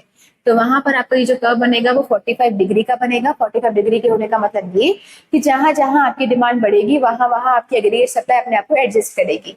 डिमांड 100 यूनिट की है, सप्लाई 100 यूनिट की होगी। डिमांड 1000 की होगी तो सप्लाई भी 1000 की होगी। डिमांड गिर के 50 में आएगी तो सप्लाई भी गिर के 50 में आएगी। तो यहाँ पर ये क्या हो जाएगा, ये स्ट्रेट लाइन में वर्क करेगा और ये 45 डिग्री का एंगल बनेगा। ओके, हमारा नेक्स्ट टॉपिक है कंजम्पशन फंक्शन। और ये कंजम्पशन कहाँ से आया? कंजम्पशन हमारे एग्रीगेट डिमांड का एक इंपॉर्टेंट कंपोनेंट है। तो हमने देखा था कि टू सेक्टर क्लोज्ड इकोनॉमी में अगर हम एग्रीगेट डिमांड देखते हैं तो उसके दो ही कंपोनेंट होते हैं, एक होता है कंजम्पशन और दूसरा होता है इन्वेस्टमेंट। कंजम्पशन वो खर्चा है जो हाउस होल्ड करती है, इन्वेस्टमेंट वो खर्चा है जो फर्म्स करती है। तो शॉर्ट टर्म में या शॉर्ट रन में हम ये मान के चलते हैं कि जो इन्वेस्टमेंट है वो कांस्टेंट है। इसका मतलब जो भी हमारी इनकम इंक्रीज हो रही है वो इसलिए हो रही है क्योंकि कंजम्पशन एक्सपेंडिचर बढ़ रहा है। इन्वेस्टमेंट एक्सपेंडिचर हम कांस्टेंट मान के चलते हैं। तो इसका मतलब ये कि एग्रीगेट डिमांड का सबसे इंपॉर्टेंट अगर कोई कंपोनेंट है तो वो कंजम्पशन है। तो अभी तक हमने क्या देखा था कि एग्रीगेट डिमांड का रिलेशन इनकम के साथ कैसा है। अब ये देखेंगे कि कंजम्पशन का रिलेशन इनकम के साथ कैसा है। ओके, तो कंजम्पशन फंक्शन का मतलब क्या होता है? It refers to the functional relationship between consumption and income. तो हम ये देख रहे हैं कि अगर हमारी इनकम बढ़ती जाएगी तो उस हिसाब से हमारे कंजम्पशन में कैसा चेंज आएगा। तो इस रिलेशन में हम तीन मेन ऑब्जर्वेशन देखते हैं। सबसे पहला ऑब्जर्वेशन होता है कि जीरो लेवल ऑफ इनकम में कुछ ना कुछ कंजम्पशन जरूर होता है, जिसे हम कहते हैं ऑटोनॉमस कंजम्पशन। इसका मतलब ये है कि अगर मैं कुछ नहीं कमा रही हूं, मेरी इनकम जीरो है, तो इसका मतलब ये नहीं है कि मेरा कंजम्पशन भी जीरो होगा। अगर मेरी इनकम जीरो है तो उसके बाद भी मेरा कुछ ना कुछ बेसिक अमाउंट ऑफ कंजम्पशन हो रहा होगा अपने बेसिक सर्वाइवल के लिए। तो मतलब अगर मैं आज कुछ नहीं कमा रही हूँ, आज मेरी कहीं जॉब नहीं है, अनएम्प्लॉयड हूँ, तो मैं ₹0 कमा रही हूँ, लेकिन इसका मतलब ये नहीं है कि मैं कुछ खर्चा नहीं करूंगी। मतलब मुझे जिंदा रहने के लिए कुछ खाना पड़ेगा, पानी पीना पड़ेगा, तो कुछ ना कुछ बेसिक मेरा एक्सपेंडिचर तो तब भी हो रहा होगा। तो जीरो लेवल ऑफ इनकम पे कुछ ना कुछ कंजम्पशन रहता है। उस मिनिमम अमाउंट ऑफ कंजम्पशन को हम कहते हैं ऑटोनॉमस कंजम्पशन। ऑटोनॉमस कंजम्पशन का मतलब होता है वो consumption which is not dependent on the income. इसका मतलब कि इसको फर्क नहीं पड़ता कि इनकम कितनी है, इनकम है तो भी ये खर्चा होगा, इनकम नहीं है तो भी ये खर्चा होगा। ओके, नेक्स्ट हमारा ऑब्जर्वेशन है कि इसके बाद हमारा कंजम्पशन पॉजिटिवली रिलेटेड होगा विद द इनकम। इसका मतलब ये है कि इसके बाद, मतलब जब हमारी इनकम जीरो थी तो हमारा कंजम्पशन कुछ ना कुछ था। इसके बाद हमारी जैसे इनकम बढ़ती जाएगी तो हमारा कंजम्पशन भी बढ़ता जाएगा। इनकम कम होगी तो हमारा कंजम्पशन भी कम होगा। इसका मतलब इसके बाद हमारा कंजम्पशन फॉलो करेगा इनकम को। इनकम बढ़ेगी तो कंजम्पशन बढ़ेगा, इनकम कम होगी तो कंजम्पशन कम होगा। इसका मतलब इनके बीच में रिलेशन कैसा रहेगा? पॉजिटिव। तीसरा, लेकिन हमारा इनकम का सारा पोर्शन कंजम्पशन में कन्वर्ट नहीं होगा। इसका मतलब ये नहीं है कि अगर मैं ₹100 कमा रही हूँ तो मैं कंजम्पशन भी ₹100 करूंगी। नो, तो मेरा जैसे इनकम बढ़ेगा तो कंजम्पशन बढ़ेगा, पर इनकम के बढ़ने का रेट फास्टर होगा than the increase in the consumption. मतलब मेरी इनकम ज्यादा तेजी से बढ़ेगी, कंजम्पशन भी बढ़ेगा, पर वो उतनी तेजी से नहीं बढ़ेगा। तो इनकम मान लो ₹100 से बढ़ी तो मेरा कंजम्पशन शायद 80 से बढ़ेगा, और इनके बीच का जो डिफरेंस होगा वो सेविंग्स होगी। इसका मतलब टोटल कंजम्पशन, टोटल हमारी इनकम कंजम्पशन के इक्वल नहीं होती है। ठीक है, जो इनका डिफरेंस होता है वो रिप्रेजेंट करता है सेविंग्स को। तो मतलब हमारी जो इनकम बढ़ रही है वो इनकम के बढ़ने का rate of increase in income will be more than rate of increase in consumption. तो जिस रेट से हमारा कंजम्पशन बढ़ रहा है उससे ज्यादा तेजी से इनकम बढ़ेगी। तो इनकम ज्यादा तेजी से बढ़ेगी, कंजम्पशन थोड़ा कम तेजी से बढ़ेगा, इनके बीच का जो डिफरेंस होगा वो हमारी सेविंग्स होगी। ओके, तो आपको तीन रिलेशन समझ में आ रहे हैं। अगर इनकम जीरो है तो भी कुछ ना कुछ कंजम्पशन रहेगा, इनकम बढ़ेगी कंजम्पशन बढ़ेगा, पर इनकम तेजी से बढ़ेगी, कंजम्पशन थोड़ा स्लो बढ़ेगा, इनके बीच का रिलेशन, इनके बीच का डिफरेंस सेविंग रहेगी। इसी को ही अगर आप टेबुलर रिप्रेजेंटेशन दे दें तो एक तरफ आपकी इनकम रहेगी, दूसरी तरफ आपका कंजम्पशन रहेगा। इनकम जीरो से शुरू होगी, फिर 100, 200, 300 और 400। जब इनकम जीरो है तो कंजम्पशन जीरो नहीं हो सकता, कुछ बेसिक अमाउंट ऑफ कंजम्पशन रहेगा, मान लो वो 20। जब इनकम बढ़ेगी तो कंजम्पशन भी बढ़ेगा, तो मान लो इनकम 100 हो गई तो मान लो ये 120 हो गया। इसके बाद एक पॉइंट के बाद ये सेम हो जाएगा, और उसके बाद फिर इसके बढ़ने का रेट स्लो होगा। ओके, तो जीरो लेवल ऑफ इनकम पर जो कंजम्पशन रहता है, इसी कंजम्पशन को हम कहते हैं ऑटोनॉमस कंजम्पशन। जहां तक हमारी इनकम कम हो रही है, कंजम्पशन ज्यादा हो रहा है, वो पॉइंट दिखाता है डिस सेविंग का। इसका मतलब आप कमा कम रहे हैं, खर्चा ज्यादा कर रहे हैं, तो पैसे कहाँ से आ रहे होंगे? आप अपनी सेविंग्स को यूटिलाइज कर रहे होंगे। तो जब आपकी इनकम कम है, आपने कमाया कम है, खर्चा ज्यादा किया है, तो इसका मतलब क्या है कि वहां पर आप डिस सेविंग कर रहे हैं। जब कमाया आपने 200 है और खर्चा भी आपने 200 का कर लिया, जितना कमाया पूरा गवा दिया, तो यहाँ पर ना तो कोई सेविंग हुई ना तो कोई डिस सेविंग हुई। No saving no dissaving. इसके बाद जैसे ही आपकी इनकम ज्यादा हो गई है और कंजम्पशन कम है, इनकम 300 है, कंज्यूम किया 240 का, इनकम 400 है, कंजम्पशन किया 320 रुपए का, तो यहाँ पर जो डिफरेंस होगा वो सेविंग दिखाएगा। तो जब तक आपकी इनकम कम है आपके कंजम्पशन से, तो उस पॉइंट तक आप डिस सेविंग कर रहे हैं। जब दोनों सेम हो जाता है तब no saving no dissaving, और जब आपकी इनकम ज्यादा है कंजम्पशन कम है तो उस पॉइंट पर आपकी सेविंग स्टार्ट हो जाती है। जीरो लेवल ऑफ इनकम पर जो आप कंजम्पशन कर रहे होते हो वो आपका ऑटोनॉमस कंजम्पशन होता है। इसे कोई अगर आप डायग्राम के थ्रू समझेंगे तो ग्राफ बनेगा, इनकम जीरो से शुरू होगी और फिर अपवर्ड स्लोपिंग होगी। ओके, और ये कितने की डिग्री की बनेगी? 45 डिग्री का बनेगा। अब कंजम्पशन कहाँ जाएगा? जब इनकम हमारी जीरो है तो कंजम्पशन जीरो नहीं हो सकता, कुछ बेसिक अमाउंट ऑफ कंजम्पशन फिर भी हमारा रहेगा। मतलब ये जीरो से शुरू ना होगा, थोड़ा सा ऊपर से शुरू होगा। ओके, मान लो ये 20 है तो ये 20 से स्टार्ट होगा, और उसके बाद जैसे इनकम बढ़ती जा रही है तो वैसे वैसे हमारा कंजम्पशन भी बढ़ेगा, पर इसके इंक्रीज होने का रेट आपकी इनकम के कंपैरिजन में थोड़ा सा स्लो रहेगा। तो इनकम तेजी से बढ़ी है, बढ़ेगा तो कंजम्पशन भी, पर उसके कंपैरिजन में थोड़ा स्लो रेट से बढ़ेगा। तो कुछ टाइम तक तो वो हमारे इनकम के ऊपर रहेगा, मतलब इनकम नीचे है कंजम्पशन ऊपर है, तो ये वाला पोर्शन दिखाता है कि आपने डिस सेविंग की है, खर्चा ज्यादा किया है, कमाया कम है। इसका मतलब ये पोर्शन दिखाता है कि आपने डिस सेविंग की है।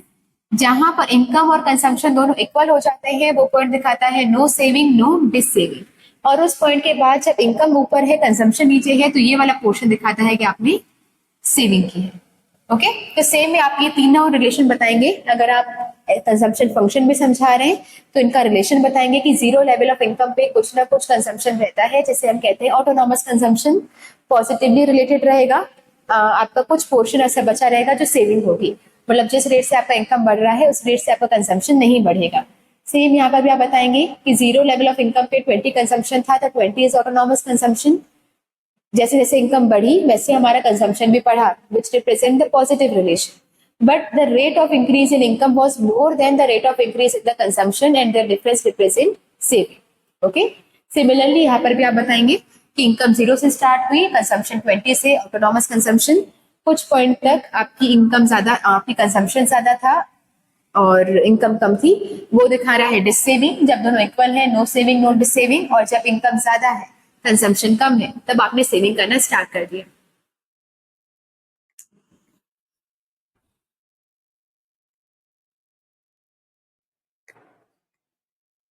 तो नेक्स्ट हमारा टॉपिक है स्लोप ऑफ सी लाइन। तो सी लाइन का मतलब होता है कंजम्पशन लाइन। ठीक है, तो हमने इससे पहले देखा इनकम और कंजम्पशन के बीच का क्या रिलेशन था। अब हम ये देख रहे हैं कि ये जो स्लोप है सी लाइन का, ये स्लोप कौन डिटरमाइन करता है? ओके, तो ये जो सी लाइन का स्लोप होता है वो डिटरमाइन करता है एमपीसी। एमपीसी का मतलब होता है marginal propensity to consume. Marginal propensity to consume को अगर आप इजी टर्म्स में समझें तो इसका मतलब ये होता है कि अगर आपकी इनकम 20 रुपए से बड़ी है तो उस एडिशनल 20 रुपए का कितना पोर्शन आप खर्च में खर्चा कर रहे हैं या कंजम्पशन कर रहे हैं। तो एडिशनल इनकम का कितना पोर्शन खर्च किया जाता है उसे हम कहते हैं marginal propensity to consume. Okay, अगर आप इसको डिफाइन करेंगे तो आप बोलेंगे प्रपोर्शन ऑफ एडिशनल इनकम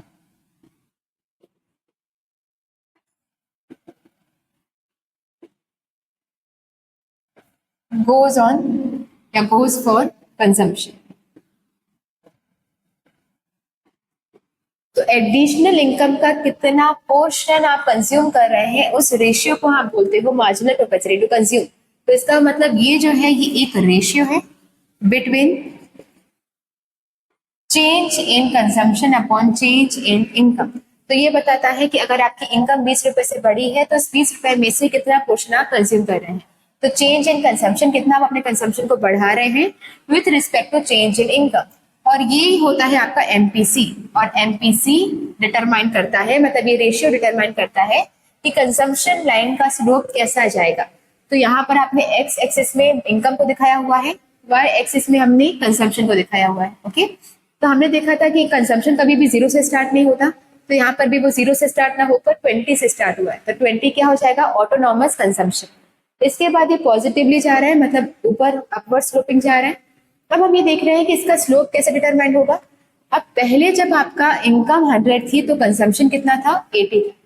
जब इनकम बढ़ के 150 हो गई तो कंजम्पशन भी बढ़ के कितना हो गया, 120 हो गया।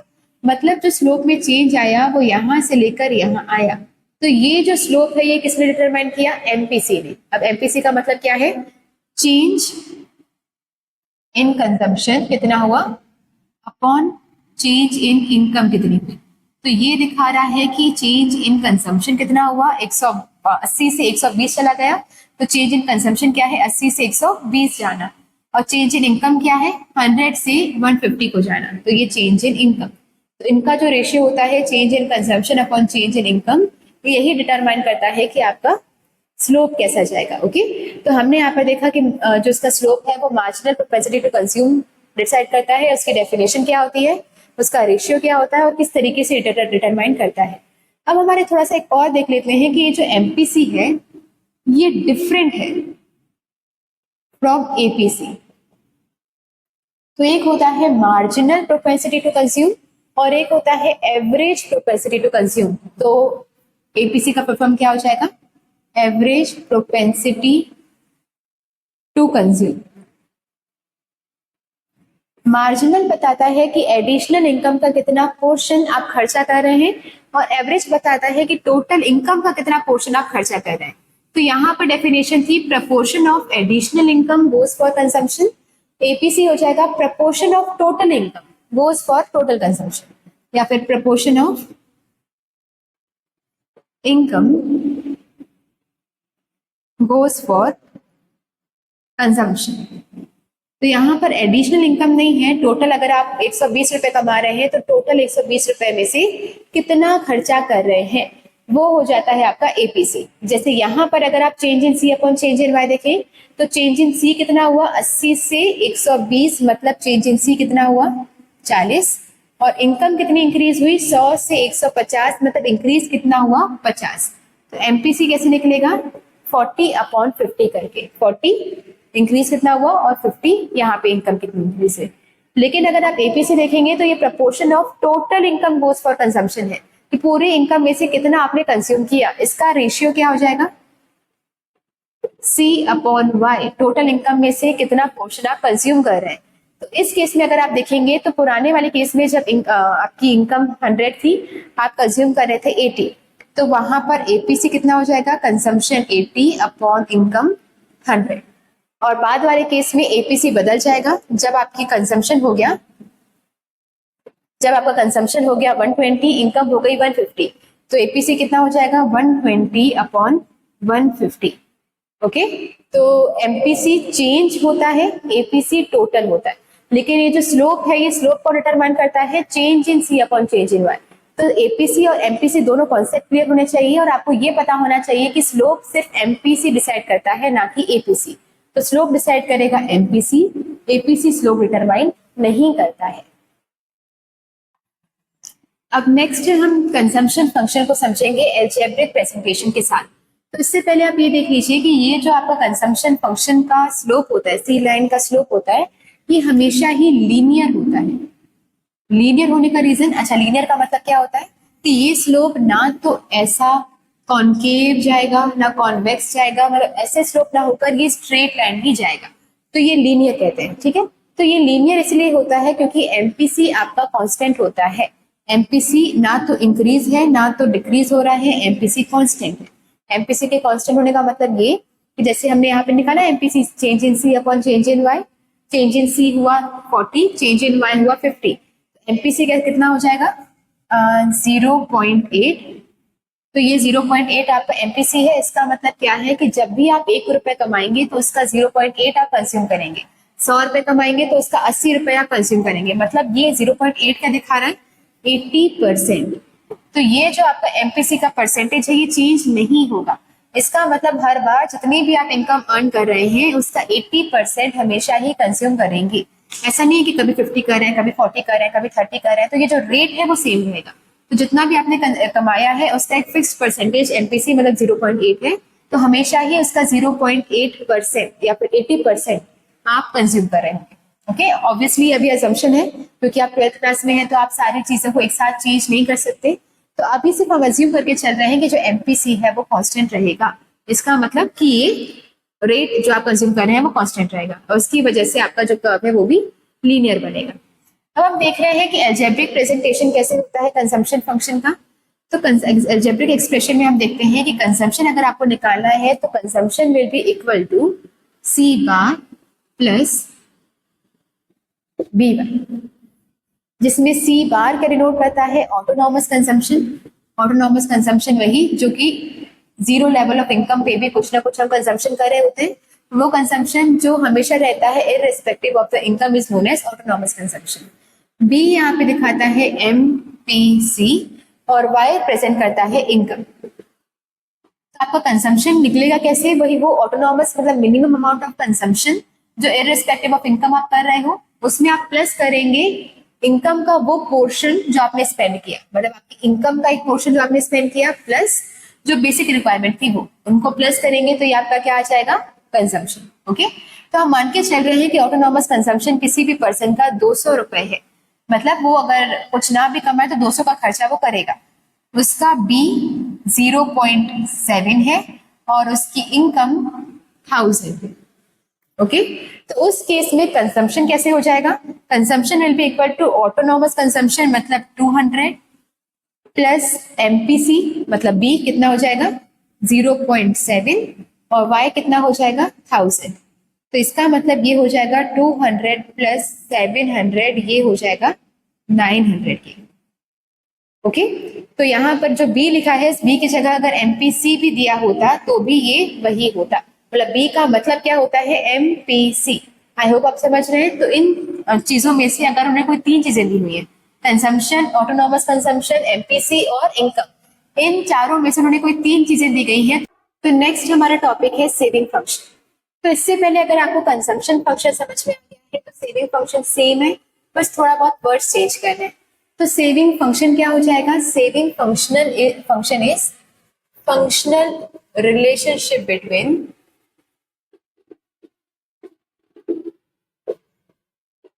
Saving and income.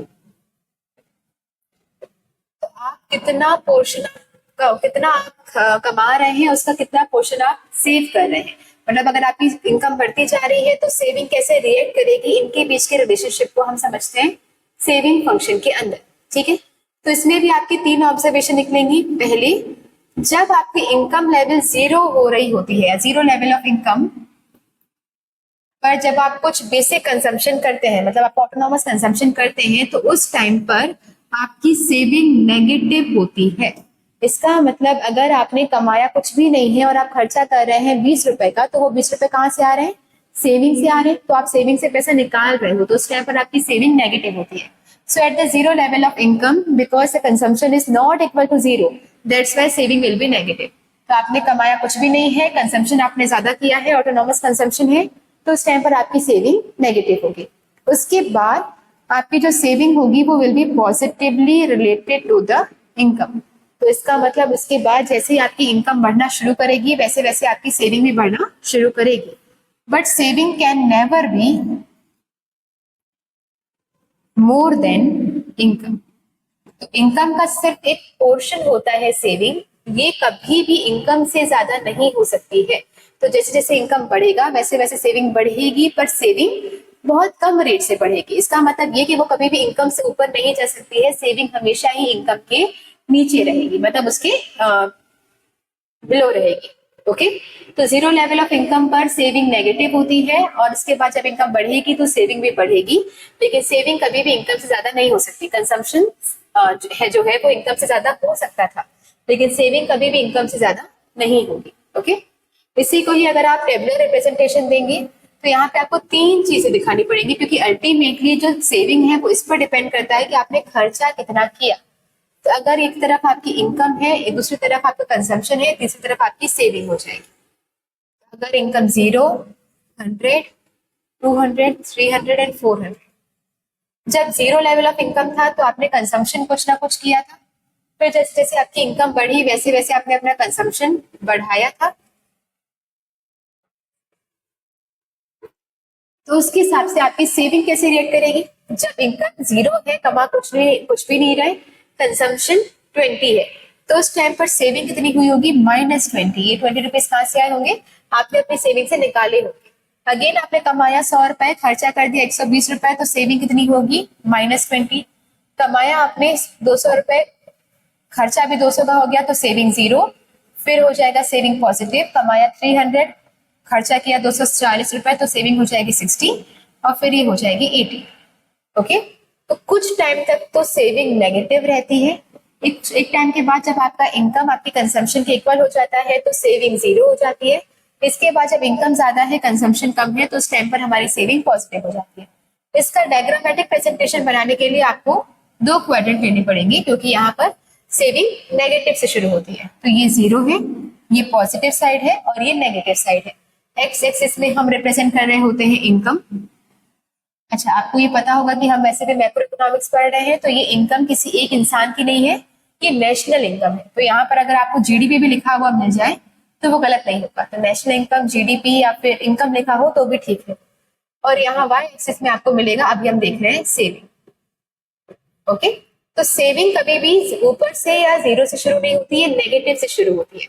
इसका मतलब यहाँ पर -20 है, तो ये यहाँ से शुरू होगी, कुछ टाइम ये नेगेटिव रहेगी, फिर एक पॉइंट पर ये 0 हो जाएगी। जब इनकम कंजम्पशन के इक्वल होता है तो ये 0 हो जाती है, और उसके बाद फिर वो पॉजिटिव होना शुरू करेगी, पर ये कभी भी इनकम से ऊपर नहीं जाएगी। तो ये पोर्शन दिखा रहा होता है, ये सेविंग कर्व है। ये पोर्शन दिखा रहा है कि आप डिस सेविंग कर रहे हैं। ये पोर्शन दिखा रहा है कि यहाँ पे no saving, no dissaving है। और ये वाला पोर्शन दिखा रहा है कि आप अपने सेविंग करना शुरू कर दी है। ओके, तो ये जब तक वो नेगेटिव है तब तक डिस सेविंग, जब 0 है तो no saving, no dissaving, और जब ये पॉजिटिव हो गई मतलब सेविंग होना शुरू हो चुकी है। अब अगेन ये जो आपका एस लाइन है, एस लाइन का मतलब क्या होता है? सेविंग कर्व जो है, सेविंग कर्व का जो लाइन है, ये इसका स्लोप को डिटरमाइन करता है। तो अगेन इसका स्लोप डिटरमाइन करेगा MPS। अब MPS क्या हो जाएगा? ये हो जाएगा marginal propensity to save. Marginal propensity to save का मतलब क्या होता है? Proportion of additional income goes on saving. तो आपने जो एक्स्ट्रा पैसा कमाए हैं, एडिशनल पैसा कमाए हैं, उस एडिशनल में से कितना आप सेव कर रहे हैं वो रेशियो हो जाता है MPS। तो ये रेशियो है, और ये रेशियो किनका है? Change in saving upon change in income. तो इनकम के बढ़ने की वजह से सेविंग में कितना चेंज आया वो दिखाता है आपका marginal propensity to save. Okay, तो ये आपका हो जाएगा MPS। अगेन MPS जो है वो APS से डिफरेंट होगा। तो MPS will be different from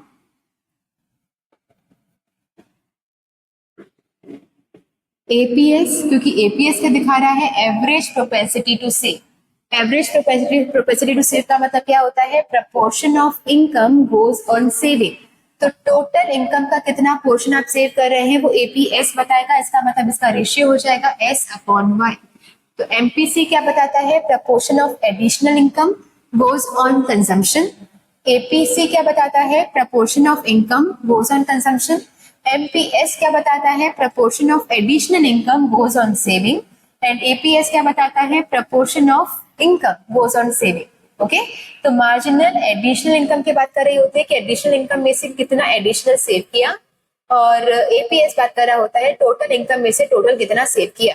again इसका जो स्लोप है वो डिटरमाइन करता है MPS, ना कि APS। ओके, तो MPS डिटरमाइन करता है, APS इसको डिटरमाइन नहीं करता है। अब अगेन सिमिलर हमने वहां पे भी देखा था कि जो C लाइन का कर्व होता है वो लीनियर होता है, तो यहाँ पर भी जो S लाइन का कर्व होगा वो लीनियर होगा। मतलब ना तो ये कॉनकेव है ना ये कॉन्वेक्स है, ये एक स्ट्रेट लाइन में जाएगा। और स्ट्रेट लाइन में जाने का रीजन ये है कि यहाँ पर जो MPS होता है वो कांस्टेंट होता है। कांस्टेंट होने का मतलब ये है कि मान लो अगर आपकी इनकम, ये लेते हैं, ठीक है, इस चेंज को देख लेते हैं कि इनकम पहले आपकी 300 थी, तब आप सेव कितना कर रहे थे? 60 रुपए। जब इनकम आपकी हो गई 400 रुपए तो आप सेव कितना कर रहे हैं? 80 रुपए। इसका मतलब पहले के कंपैरिजन में अभी अगर मुझे MPS निकालना हो तो MPS क्या हो जाएगा? Change in saving upon change in income. Saving कितनी चेंज हुई है? पहले 60 थी, अब 80 हो गई है। इसका मतलब चेंज कितना है?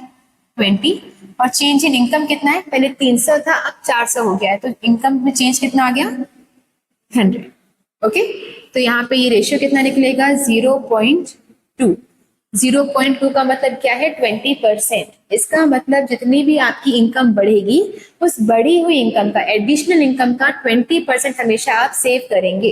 तो ये जो रेशियो है 0.2 या फिर ये जो परसेंटेज है 20%, ये चेंज नहीं होगा, ये हमारा असम्पशन है। हम ये मान के चल रहे हैं किसी भी इंसान की अगर इनकम बढ़ रही है तो उस बढ़ी हुई इनकम का सिर्फ 20% या 0.2 ही वो स्पेंड करने वाला है, बाकी वो स्पेंड नहीं करेगा, सॉरी सेव करने वाला है, बाकी वो सेव नहीं करेगा। ओके, तो आई होप आप समझ रहे हैं कि सेविंग फंक्शन क्या होता है। सेविंग और इनकम के बीच का रिलेशन स्टार्टिंग में नेगेटिव होता है, फिर ऊपर को जाएगा पॉजिटिवली रिलेटेड होता है, और फिर सेविंग कभी भी इनकम से ज्यादा नहीं हो सकती।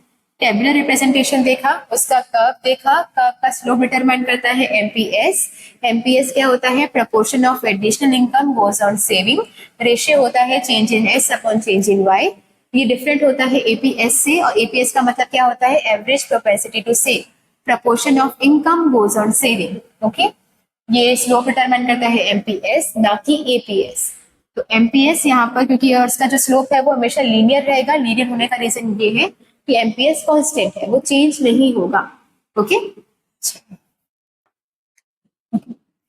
अब कुछ लास्ट टॉपिक्स हमारे पास बचे हैं, जैसे सेविंग फंक्शन का अलजेब्रिक प्रेजेंटेशन क्या होता है।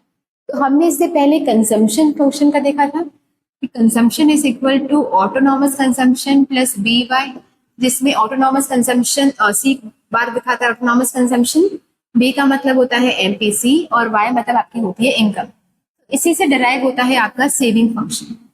तो जब ऑटोनॉमस कंजम्पशन कुछ ना कुछ होता है, मतलब जीरो लेवल ऑफ इनकम पर अगर आप कुछ खर्चा कर रहे हो तो वही आप पोर्शन क्या कर रहे हो, डिस सेविंग कर रहे हो। तो इनकम जीरो थी, आपने स्पेंड किया 20 रुपए, तो वो 20 रुपए क्या थे, आपकी डिस सेविंग थी। तो यही आपको यहाँ पे क्या हो जाएगा, माइनस सी बार। ठीक है, तो सी बार यहाँ पे आ जाएगा माइनस सी बार, मतलब माइनस ऑटोनॉमस कंजम्पशन, प्लस यहाँ पर बी रिप्रेजेंट कर रहा है एमपीसी को, और यहाँ पर हमें क्या चाहिए, एमपीएस। तो एमपीएस कैसे निकलता है, 1 माइनस बी वाई।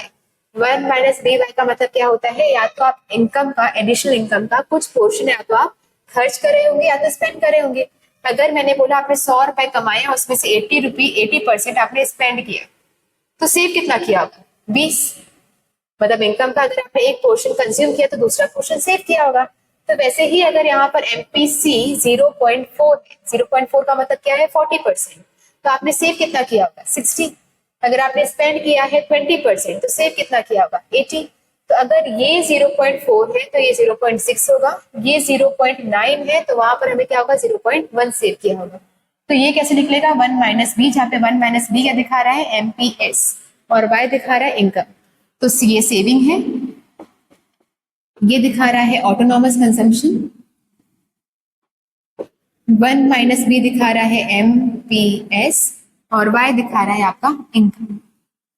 ओके, तो अगर मैंने आपको बोला कि आपका ऑटोनॉमस कंजम्पशन 200 रुपए है, आपका एमपीसी 0.4 है, और आपकी इनकम 1000 रुपए है, तो वहां पर सेविंग कैसे निकलेगा, माइनस ऑटोनॉमस कंजम्पशन मतलब minus 200 plus 1 minus B, B मतलब एमपीसी, तो 1 माइनस बी मतलब 1 माइनस 0.4 कितना हो जाएगा, 0.6, और इनकम कितनी है 1000। तो ये माइनस 200 प्लस 600 400 हो जाएगा। ओके, और यहीं पर सेम आपको ये दिया हुआ कि ऑटोनॉमस कंजम्पशन 200 है, और ये जो 0.6 दिया है और 0.4 दिया है वो एमपीसी नहीं एमपीएस है, और इनकम दी गई है 1000। तो उस केस में आपका सेविंग कैसे निकलेगा, saving again minus autonomous consumption मतलब माइनस 200 हो जाएगा, प्लस 1 माइनस बी अपने आप में ही एमपीएस होता है। तो इसका मतलब मुझे अगर ये डायरेक्टली दिया है 0.4, तो 1 माइनस बी की जगह पे मैं पुट करूंगी 0.4। तो ये एमपीसी दिया होगा, तो एमपीएस निकालने के लिए 1 माइनस बी करेंगे, लेकिन यहाँ पर दिया ही एमपीएस है, मतलब 1 माइनस बी का मतलब ही क्या होता है, एमपीएस। तो इसकी जगह पर हम क्या लिखेंगे, सीधा 0.4, और इनकम हो जाएगी 1000। तो ये हो जाएगा माइनस 200 प्लस 400, इसका मतलब आंसर आएगा आपका सेविंग इक्वल्स टू 200। ओके, तो ये आपका हो गया आपका सेविंग फंक्शन और उसका एल्जेब्रिक प्रेजेंटेशन। अब लास्ट जो आपका टॉपिक है वो है relation between marginal and average.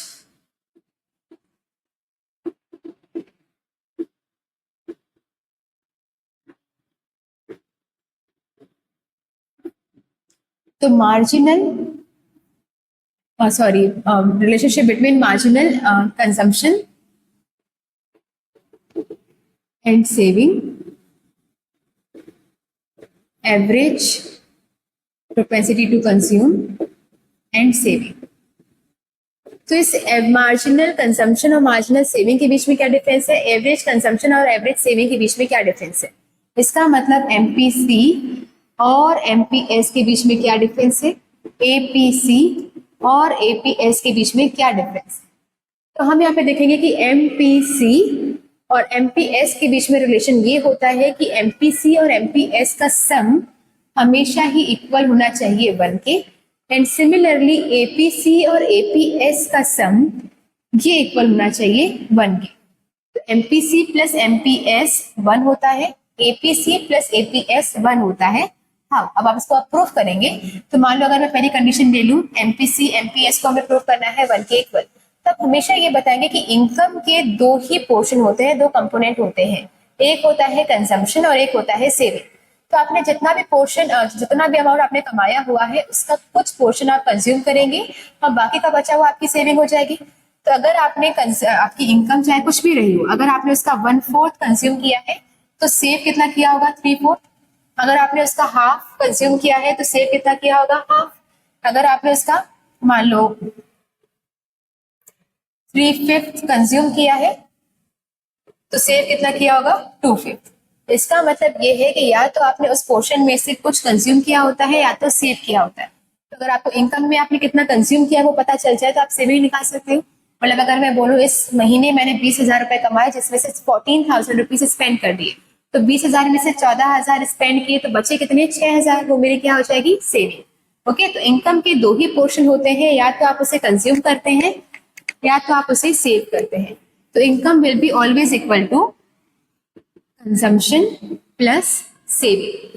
Okay, तो अगर मेरी income is equal to consumption plus saving तो मैं क्या ये नहीं बोल सकती कि change in income will also be equal to change in consumption plus change in saving.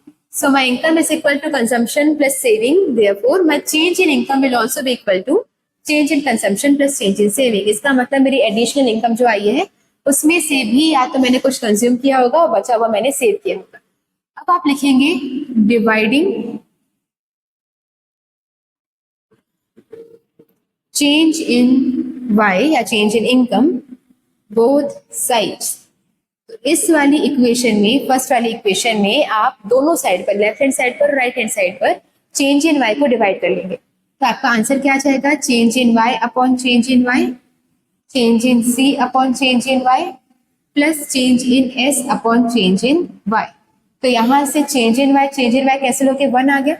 Change in C upon change in Y का मतलब क्या होता है, ये किसका फॉर्मूला है, किसका रेशियो है, ये एमपीसी का। तो इसकी जगह मैं लिख सकती हूँ एमपीसी, और change in S upon change in Y का किसका फॉर्मूला है, एमपीएस का। तो एमपीसी होता है कि कितना एडिशनल इनकम में से कंज्यूम किया, तो change in C upon change in Y, और एमपीएस होता है कि एडिशनल इनकम में से कितना सेव किया, change in S upon change in Y. तो दोनों को आप प्लस करेंगे तो यहाँ से कितना आएगा, 1।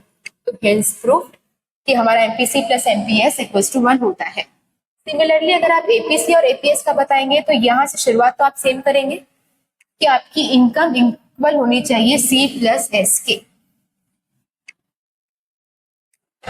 ओके, तो यहाँ पर आप पहली इक्वेशन क्या हो जाएगी कि इनकम में से या तो जितने भी आपने कमाया होता है उसमें से कुछ पोर्शन आप कंज्यूम करते हैं, बाकी का बचा हुआ पोर्शन आपने सेव किया होगा।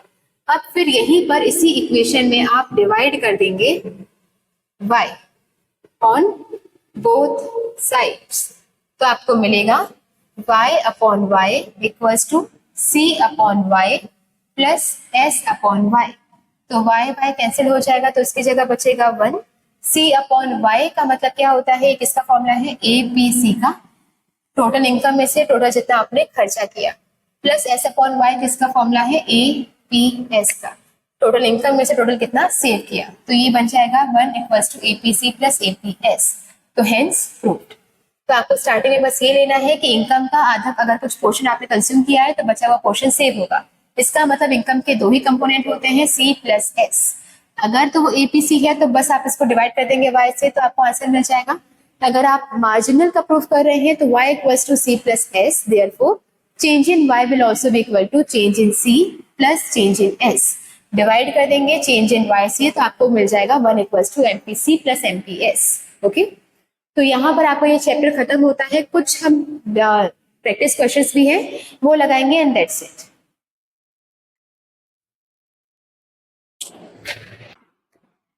तो यहाँ पर आपके कुछ प्रैक्टिस क्वेश्चन दिए हुए हैं, एक एक करके सबको सॉल्व करके देखते हैं। सबसे पहला प्रैक्टिस क्वेश्चन हम ये लेते हैं जहां पर आपको ऑटोनॉमस सी दिया है, ऑटोनॉमस कंजम्पशन दिया है, जहां पर एमपीसी गिवन है, इनकम गिवन है, आपको सी और एस निकालना है। तो सबसे पहले एमपीसी गिवन है तो हम सी निकाल लेते हैं। सी का अलजेब्रिक प्रेजेंटेशन क्या हो जाएगा, सी बार प्लस बी वाई। अब सी बार आपको दिया हुआ है 200, बी का मतलब ही होता है एमपीसी, तो वो भी कितना दिया हुआ है 0.5, और इनकम कितनी दी गई है 1000। तो यहाँ पर सी कैसे निकलेगा, 200 प्लस 500, 0.5 को मल्टीप्लाई करेंगे 1000 से तो कितना आ जाएगा 500, तो आंसर कितना हो जाएगा 700। ओके, तो अगर आपको सी निकल गया 700, इनकम आपकी दी गई है 1000, तो एस कितना हो जाएगा, अगर आपने कमाया है 1000 और कंज्यूम कर लिया 700, तो सेव कितना किया होगा 300। तो फिर आपको लिखना है कि अगर इनकम का मतलब क्या होता है, कंजम्पशन प्लस सेव कर, या तो आपने कंज्यूम किया होगा या तो आपने सेव किया होगा। तो अगर आपकी इनकम 1000 है, आपने कंज्यूम कर लिया है 700, तो सेविंग कितनी हुई होगी, तो सेविंग हुई होगी 300। ओके, तो 1000 माइनस 700 300। लेकिन अगर आपको इससे सॉल्व नहीं करना, आपको डायरेक्टली पूरा अलजेब्रिक प्रेजेंटेशन लगाकर सॉल्व करना है, तो फिर आप कैसे लिखते हैं, S equals to minus C bar plus 1 minus B Y. तो माइनस सी बार मतलब माइनस 200 हो जाएगा, 1 माइनस बी कितना होगा, अगर बी 0.5 है, बी का मतलब एमपीसी, एमपीसी अगर 0.5 है तो 1 माइनस 0.5 कितना हो जाएगा 0.5, और इनकम कितनी हो जाएगी 1000। तो इसको आप सॉल्व करेंगे तो ये कितना आएगा, -200 प्लस 500, इसका मतलब आंसर भी कितना आएगा 300। तो या तो आप यहाँ से निकालें या तो आप वहां से निकालें, आपका आंसर सेम आएगा, बस आपको पता होना चाहिए। ठीक है, दोनों मेथड्स। इसके बाद हम आ जाते हैं कि लीनियर, किसी का भी स्लोप को आपसे पूछे, चाहे वो सी लाइन का स्लोप पूछे चाहे एस लाइन का पूछे, दोनों ही लीनियर होते हैं। वाई, अब रीजन अगर पूछ लिया जाए तो सी लाइन लीनियर क्यों होता है, बिकॉज एमपीसी इज कांस्टेंट, और एस लाइन लीनियर क्यों होता है, बिकॉज एमपीएस इज कांस्टेंट। तो ये सी लाइन के कांस्टेंट होने का रीजन है एमपीसी कांस्टेंट होता है, और एस लाइन का रीजन है कि एमपीएस कांस्टेंट होता है, क्योंकि दोनों का स्लोप को डिटरमाइन करता है एमपीसी या एमपीएस, तो दोनों के कांस्टेंट होते हैं, तो जो स्लोप बनता है वो लीनियर बनता है।